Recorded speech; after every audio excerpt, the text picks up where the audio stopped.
My name is Dorothy Cheswick and welcome back to my channel. Today we're building a family farm in Henford-on-Bagley, which came with cottage living. I really like cottage living. It's really fun. There's a lot of interesting things that come with it, like the cows and the llamas, as well as like the chickens. So I put a couple of those here on this lot.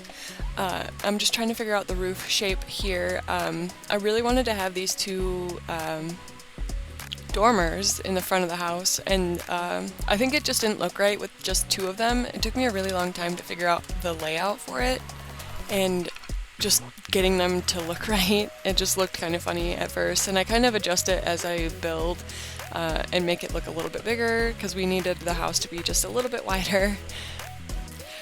We're just working on the inside of the main house right now. I'm trying to figure out where these stairs are gonna go. It was kind of difficult. They didn't really want to fit anywhere. I ended up just having to make the whole house slightly bigger to accommodate everything because this living room was just puny and I couldn't fit as much stuff as I wanted in it. I wanted to have like a fireplace, but the fireplace itself was taking up so much room that I couldn't fit like hardly anything else around it, like a couch or chairs or anything like that. I just wanted the fireplace to be centered in the living room to make it look a little bit more even. But you can see here I am also starting on a greenhouse. It's also got a watermill next to it. I'm kind of figuring like we can play pretend that the watermill is like what powers the whole farm, and I actually do put like a huge river like between the main house and the guest house. And the cool thing about the watermill is that it actually turns in live mode, so it looks like it's dumping water and generating power for us on the farm. This is like a kind of a weird little pond here. I didn't want it to go through the whole lot because I needed some front yard space for the gardens, but I used a Jungle Adventure water texture. I think it's pretty close to the color that comes off at the water wheel. And like even though that this is like a 50 by 40 lot, yeah, it felt like I had like no space for anything. I was like constantly struggling to fit everything that I wanted to fit in because there was just so much. Like cottage living has a lot of really good like debug items, so searching through that for a while, I pulled out like a couple of fun little tractors. The cars from cottage living are actually really neat too because they're all like English style cars, like the old English cars. The living room here I really enjoy. I used some stuff from the horse ranch kit because I feel like these two packs, like the horse ranch kit and cottage living, just really mesh well together. As they should. They're both like farming animal packs, you know. We are moving on to the kitchen now. I'm using the new tile from the Home Chef Hustle kit everywhere. It's like my new favorite tile for kitchens, bathrooms, laundry rooms. I just love it so much. It's so pretty, like the detailing on it is just so intricate, and I enjoy it a lot. We're also using a bunch of cottage living appliances, as well as like the cottage or the country kitchen kit. I think that's what the refrigerator is from. The stove is actually from cottage living. I put in these lovely little cottage living chairs that have like a cushion on them. They remind me of like my grandmother's house like so much because she used to have chairs that had like these little cushions on them. Whenever we'd come over to eat, we'd have to like pull them out of the closet and set them up by the dining table and like squeeze in because there was only so much room. I should try to build my grandparents' house because their house is actually very interesting because it's like a split level home and then it has a basement too. It's pretty nice.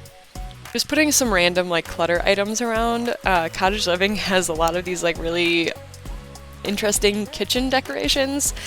We had like a tea set and like a rooster with like eggs in it, so I put that out on the counter and I put the tea set in the living room. We also have these cool ingredient jars behind the rooster. They have like little cherries on them. I thought that those were really adorable. I put the new scale from the Home Chef Hustle kit out, as well as like some dog treats. They do have pets in this house. I'll tell you about them in just a few minutes after we finish the kitchen here. And the last thing I did in the kitchen was put in one of these windows that has like the open little latch in there, just so that they could get a little bit of air when they're cooking. I kept flipping between like doing the landscaping and doing the inside of the house because I was just getting like not bored, but like I was just like, okay, I need a break from the inside. Okay, now I need a break from the landscaping. Now I need a break from the inside. Just kept like flip-flopping back and forth because I was just like, okay, it took me a long time to do this build. It was like 5 hours maybe. So I was just like, oh my god, I need to stop trying to furnish everything right now and like work on the outside because I still have so much landscaping to do. I'm just kind of moving all of these debug cars over here off to the side so that I can create our garden area over here. They grow pumpkins, like the oversized pumpkins, because it's, you know, October, we gotta grow pumpkins and, you know, carve pumpkins. I actually should have put like a pumpkin carving station somewhere here in this build, but I just didn't think about it. But if you have the spooky stuff pack, you could always add it in later. I like to layer my terrain paint, so I'm using like this garden bedlam as well as like the regular like dark dirt here. And then I'm just kind of mapping out where I want the driveway to be as well as like the walkway up to the house and the garden. But now that we're moving back inside, I figured I should probably tell you about the family that I have living here. It's 2 elders and their granddaughter with their 2 pets, a dog and a cat. First up, we have Johann Eller. He is a country caretaker. He loves the outdoors. He's an animal lover and a rancher. He also likes fishing, gardening, and handiness. Then we have Johann's wife, Gloria. Her traits are love the outdoors, green fiend, and family-oriented. She has the freelance botanist aspiration, which gives her the collector bonus trait. Her likes are cross-stitch, gardening, and knitting. And normally I don't have my Sims like cross-stitching because they get like a moodlet from it from like stabbing their finger with the needle, but I think it's better when you actually give them that trait in CAS because then they won't like stab themselves, they'll already like it, because normally there's like a pop-up that says like, oh, this person enjoys knitting, and you can hit yes or no, but that doesn't happen if they already like it. And next up we have Ali Elder. She is the granddaughter of Johann and Gloria, and this is her like little cabin area. Her traits are vegetarian, maker, and perfectionist. She has the Lady of the Knits aspiration, which gives her the Muser bonus trait. Her likes are knitting, photography, and violin. She wears a lot of blue, so I thought it would be nice to give her like this blue mushroom wallpaper. I think it's pretty neat. And I was also getting tired of looking at the patterned wallpaper that I had in the main bedroom and the main house. It's always nice to have some different colors going on in your builds, even though like if you have too many different swatches or different types of wallpapers, it can make your game lag a little bit. I didn't seem to have any problems with lag or anything, and I play on a PlayStation, so if you have like a computer, a little bit better computer, then you should be totally fine. So we also have a dog and a cat in this house. The dog's English Cocker Spaniel named Bruno. He is playful, friendly, and independent. We also have a cat named Cleo. They are Norwegian forest cats. They are aloof, fluffy, and lazy. I love Norwegian forest cats. They're so cute. It kind of reminds me of the cat that I used to have, who passed away this year because of cancer. He was just very, very big and fluffy. Like he was like 3 feet long, like totally stretched out. He was so adorable. His name was Lucifer, and he was the first cat that I ever owned on my own. Like when I was in college, I got him. And he was 7 years old this year, and he passed away. But he looked like a Norwegian forest cat because of how big he was. Next, we're going to start working on the greenhouse here. I love this greenhouse so much.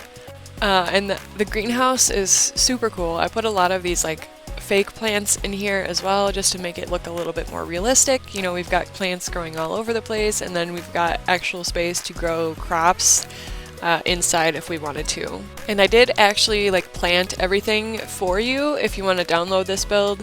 It's just on my gallery at Darth_Jeswick. It's called 2 Old Mill Lane. It goes on the 50 by 40 lot in Henford on Bagley. I have some lot traits on here too. It's got great soil, homey, and it's a natural well, which makes your bills a little bit less. And that's why we have the watermill.